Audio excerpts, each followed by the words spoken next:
සුබ දවසක් යාළුවනේ. ඔන්න අදත් සංචාරක ආත්මය ඇවිදින්න යන්නයි සූදානම. අද ඇවිදින්න ඇවිල්ලා ඉන්නේ ශ්‍රී ලංකාවේ මධ්‍යම ප්‍රදේශයේ පිහිටි මාතලේ දිස්ත්‍රික්කයට අයිති දඹුලු ලෙන් විහාරය නැරඹීමටයි. ඉතින් යාළුවනේ වීඩියෝ එක බලන්න කලින්ම පොඩි මතක් කිරීමක් කරන්න තියෙනවා.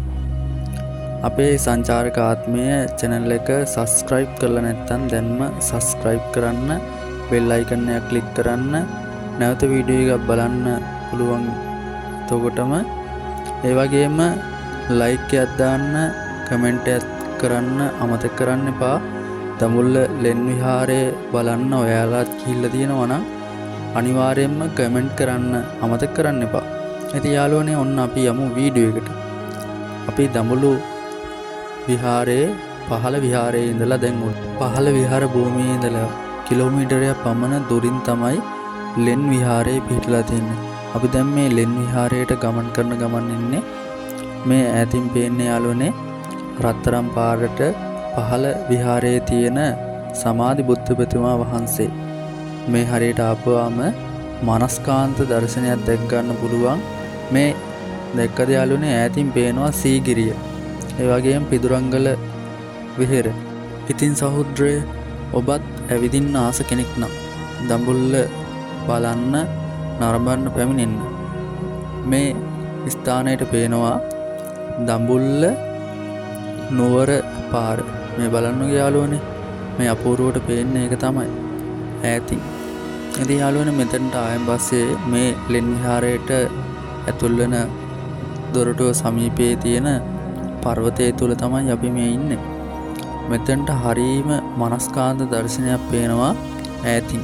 ඉතින් යාළුවනේ ඔයාලත් කැමති නම් මේ රංගිරි දඹුලු විහාරයේ නරඹන්න එන්න. රංගිරි දඹුලු විහාරයේ විතරක් නෙවෙයි අවට වටපිටාවේ තියෙනවා ඉබ්බන්කඩුව ප්‍රදේශය. ඉබ්බන්කඩුව ප්‍රදේශයෙන් හමු වෙලා තියෙනවා වසර 2700ක් පමණ පැරණි මානව අස්ථි කොටස්. ඉතින් ඒ දේවල් දෙක බලා ගන්න යන්නත් පුළුවන්. ඒ වගේම මේ රංගිරි දඹුලු විහාරයේ පිහිටා තිබෙන නගරය ඊටාම වටිනා ප්‍රදේශයක්. හේතුව තමයි දඹුල්ලෙන් තමයි යන්න තියෙන්නේ. සීගිරිය යන කට්ටියට සීගිරිය බලන්න යන්නත්, ඒ වගේම පිදුරංගල රංගිරි දඹුලු විහාරය බලලා පිදුරංගල යන කට්ටියට පිදුරංගල යන්න තියෙන්නේ මේ දඹුල්ල නගරයේ මැදින්. ඉතින් යාළුවනේ ඒ විතරක් නෙවෙයි ලංකාවේ එකම රෝස තිරුවානා කඳුපන්තිය තියෙන්නේ මේ දඹුල්ල අවට වටපිටාවේ. බලන්න යාළුවනේ දැන් අපි උඩටම ඇවිල්ලා ඉන්නේ. ඈතින් පේනවා ත්‍රිකෝණාකාරයක නැත්තම් පිරමීඩයක හැඩයගත්ත කන්දක්. හරිම ලස්සනයි. නම නම් හරියටම දන්නේ නැහැ. මට මේ හරියට මනස්කාන්ත විදිහට ඈත පේනවා. හරිම ලස්සනයි. ඉතින් යාළුවනේ අපි දැන් ඇවිල්ලා ඉන්නේ විහාර සංකීර්ණයේ අසලට. මෙම විහාරයේ අපි වර්තමාන තත්ත්වය වගේම අනාගත තත්ත්වයත් අතීත තත්ත්වයක් නැත්නම් ඉතිහාස කතා පුවතුත් ලෙස පොඩි පැහැදිලි කිරීමක් කරගමු යාළුවනේ. මේ තියෙන්නේ පතොක් මල්. මේ පතොක් මල් මම වීඩියෝ වල නම් දැකලා තියෙනවා පිටරට අය මේ වගේ ගෙඩි ආහාරයට ගන්නවා. ලංකාවේ මම මෙතන පතොක් ගහේ ගෙඩියක් අරගෙන කඩා ගන්නවා. කන්න බෑ, ඇතුලේ මොකුත් නැහැ. ඉතින් පතොක් ගහ දැක්කම මතක් වුණේ පතොක් කතන්දරේ. ඉතින් අපි යමු ලෙන් විහාරයේ නරඹන්න. ඇතුළට ක්‍රමයෙන් යන ගමන් දැන් අපි ආවා ලෙන් විහාරයේ බලන්න යනකොට අතරමඟ තියෙන ලස්සන තැනකට. බලන්න යාළුවනේ ඈත වටපිටාව ලස්සනට පේන ආකාරය හරිම ලස්සනයි නේද? මනස්කාන්ත දර්ශනයක්, හිත නිවන දර්ශනයක්. ඉතින් යාළුවනේ මේ හරිය පිහිටලා තියෙනවා ඊටාම සුවිශේෂී ස්ථානයක්. මේ හරිය තියෙනවා යාළුවනේ මේ තියෙන්නේ ස්ථානය මේ ගල මුදුනේ තමයි මේ ළිඳ පිහිටලා තියෙන්නේ. දැන් ඔන්න අපි ඇතුළට ඇවිල්ලා ඉන්නේ. අතීතයත් වර්තමානයත් සිහිපත් කරන ස්ථානයක් තමයි මේක. යාළුවෝ දැකලා තියෙනවා නේද? හාමුදුරුවෝ කෙනෙක් ගෙදරට වඩිනකොට පාදෝණය කරනවා. ඉතින් මේ ලෙන් විහාරයට පිටින දොරටුව සමීපයේ පළවෙනි ලෙන් විහාරයට පිවිසෙන දොරටුව සමීපයේ තමයි මේ පැන් තැන්පත් කරලා තියෙන භාජනය තියෙන්නේ. ගලින් නිමවුණු භාජනය. ඉතින් යාළුවනේ මේ තමයි පළවෙනි ලෙන් විහාරය. මේ ලෙන් විහාරය ඇතුලේ තියෙනවා යාළුවනේ බුදුහාමුදුරුවෝ සැතපෙන ඉරියව්වෙන් වැඩ සිටින පිළිම වහන්සේ නමක්. මේක තමයි දඹුලු විහාරයේ පළවෙනි ලෙන් විහාරය. ඉතින් යාළුවනේ මේ මනස්කාන්ත දර්ශන බලන ගමන් අපි මේ දඹුලු විහාරයේ ඉතිහාසය පිළිබඳවත් හඳුන්වා දීමක් කරනවා. ඉතින් යාළුවනේ මේ වීඩියෝ එකේ අවසාන තර්පරයේ තෙක්ම අපිත් සමගම රැඳී ඉන්න කියලා කාටත් ආරාධනා කරනවා. එහෙනම් අපි යමු වීඩියෝ එකට. ඉතින් සොයුර මේ ලෙන් විහාරය කර වූ බවට සමාජයේ වගේම පොතපතේද විවිධ මතපතාන්තර තියෙනවා. එක මතාන්තරයක් තමයි ක්‍රිස්තු පූර්ව 137ත් 119ත් අතර කාලය තුල රජකම් කළ දුටුගැමුණු රජතුමාගේ සොහොයුරා වුණ සද්ධාතිස්ස රජතුමා මේ විහාරය සකසා පූජා කළ බවට ජනප්‍රවාදයේ සඳහන් වෙනවා. ඒ මතයේ පවතින්නේ ජනප්‍රවාදේ. ඉතින් ජනප්‍රවාදයට එහා ගිහිල්ලා පොතපත දිහා බැලුවොත් මේ විහාර සංකීර්ණය වලගම්බා රජුරෝ විසින් කර වූ බවට රාජ රත්නාකරයේ වගේම මෙම විහාරයේ තියෙන තල්පත්වල සඳහන් වෙනවා. ඒ වගේම යාළුවනේ මේ රජතුමා වලගම්බා රජුරෝ මේ ලෙන් පිළිබඳව දැනුවත් වෙලා තියෙන්නේ දඩයමේගේ සීතා නම් වැද්දාගෙන් තමයි මේ ලෙන් පිළිබඳව දැනුවත් වීමක් වෙලා තියෙන්නේ. ඒ වගේම රජුරෝ මේ ස්ථානයට ඇවිල්ලා මෙම ස්ථානයේ කටාරම් කොටලා පස් පිළිම ගෙයත් රාජ විහාරයත් දෙව් රජ විහාරයත් කර වූ බව ජනප්‍රවාදයේ සැලකෙනවා.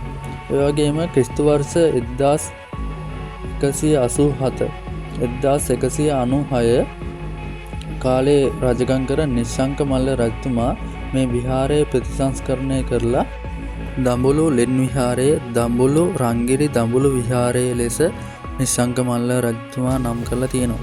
ඉතින් යාළුවනේ මේ විහාර සංකීර්ණයේ පිළිම, හිටි පිළිම, ඉඳි පිළිම, සැතපෙන පිළිම, පිරිනිවන් මංචක පිළිම, දේව පිළිම, රජවරුන්ගේ පිළිම හැටියට දැක ගැනීමට පුළුවන්. 154කින් සමන්විතයි මේ පිළිම සංඛ්‍යාව. ඒ විතරක් නෙවෙයි යාළුවනේ. මේ හැම පිළිමයක්ම එකින් එකකට වෙනස්. ඒ වගේම මෙම විහාරය අතීතයේ සිටම රාජ මහා මාත්‍යවරුන්ගේ වැඳුම් පිදුමට ලක් වෙලා තියෙනවා. කීර්තිසී රාජසිංහ රජතුමා අලුත් මහා විහාරය කර වූ බවත් දෙවන අලුත් මහා විහාරය දුල්නෑවේ අධිකාරම් විසින් කර වූ බවත් ජනප්‍රවාද වගේම වංශකථා සාහිත්‍යද කරුණු දක්වා දෙනවා. මම මුලින් සඳහන් කරානේ දෙවියන්ගේ පිළිම තියෙනවා කියලා. උපුල්වන් දෙවියන්ගේ පිළිමයත්, නාත දෙවියන්ගේ පිළිමයත්, තාරා දෙවගණේ පිළිමයත්, විෂ්ණු දෙවියන්ගේ පිළිමයත් මෙම විහාර සංකීර්ණය ඇතුලේ දැක ගැනීමට පුළුවන්. ඒ වගේම රජවරුන්ගේ පිළිම හැටියට වලගම්බා රජුරුවන්ගේ පිළිමයත්, නිශ්ශංක රජුරුවන්ගේ පිළිමයත්, කීර්තිසී රාජසිංහ රජතුමාගේ පිළිමයත් මේ විහාර සංකීර්ණය ඇතුළත නිමවා තියෙනවා. ඉතින් යාළුවනේ මේ විහාර සංකීර්ණය ලෝක උරුමයක් හැටියට 1991 දී යුනෙස්කෝව මගින් ප්‍රකාශ කරලා තියෙනවා. මේ විහාරය තුල තියෙන ලෙන් සිවිලිමේ ඒ වගේම ලෙන් බිත්ති හැම එකකම සිතුවම් නිර්මාණය කරලා ඉතාමත් අලංකාරමත් විදිහට තවමත් නිරුපද්‍රිතව තියෙනවා. යාළුවනේ 1818 කැරැල්ලේදී වීර පුරන්නප්පුට වගේම ගුංගාලේ කුඩබණ්ඩාටත් රැකවරණය ලබා දීලා තියෙන මේ රංගිරි දඹුලු විහාරයෙන් කියන එක ජනප්‍රවාදයේ විතරක් නෙවෙයි වංශ කතාවලත් සඳහන් වෙනවා. ලෝකයේ තිබෙන විශාලතම මහනුවර යුගයට අයත් සිතුවම් තිබෙන කලාගාරයක් ලෙස සැලකුවහොත් එය වැරදි නැතයි කියලා මට හිතෙනවා. ඉතින් යාළුවනේ මේ විහාර සංකීර්ණය මෙම විහාරයේ තියෙන තවත් සුවිශේෂී ලක්ෂණයක් තමයි මෙම විහාරයේ තිබෙන සියලුම පිළිම තුල හිස මත ඇඟිලි 5ක් වගේ තියෙන යම් කිසිවක් දවටලා තියෙනවා. මේක නිකන් මහායානික ක්‍රමයට අයත් යයිද මට හැඟී යනවා. ඉතින් යාළුවනේ මේ විහාරයේ තවත් සුවිශේෂී කාරණාවක් තියෙනවා. ඒ තමයි මේ විහාර සංකීර්ණය තුල ඇතුළත මේ තියෙන්නේ. ඇතුළත තියෙනවා මාළුන් නැනි දසුණක් කොටලා තියෙන ස්ථානයක්. මේ ස්ථානයේ දිය උල්පතක් තියෙනවා. ඒ දිය උල්පතේ ජලය නියං කාලයටවත් හිඳින්න නැතුව මේ වාජනය ඉතිරෙන්නේ නැහැ. පිරෙන්නම හැමදාම තියෙනවා. ඒ වගේම යාළුවනේ මේ කටාරම් කොටලා තියෙන ස්ථානය බලන්නකෝ. කටාරම් වලට යටින් පවා මේ රංගිරි දඹුලු විහාරයේ පැරණි චිත්‍ර අදටත් දක්නට පුළුවන්. ඉතින් යාළුවනේ මේ රංගිරි දඹුලු විහාරය කියන්නේ ලෝක උරුමයක්. 1991 දී දඹුල්ල ලෝක උරුමයක් ලෙස යුනෙස්කෝව විසින් නම් කරනවා. ඉතින් මේ වගේ මනස්කාන්ත පරිසරයක පිහිටි සිද්ධාස්ථාන පූජනීය ස්ථාන ලෝක උරුමයක් විදිහට විතරක් නෙවෙයි අපගේ වගකීම හැටියටත් අපි රැකගන්න කටයුතු කරන්න ඕන. ඉතින් යාළුවනේ අපි නැවතත් සංචාරක ආත්මය තුලින් අලුත් වීඩියෝකින් හමුවෙමු. එහෙනම් හැමදිනාටම ජය වේවා කියලා ප්‍රාර්ථනා කරනවා. සුබ දවසක්.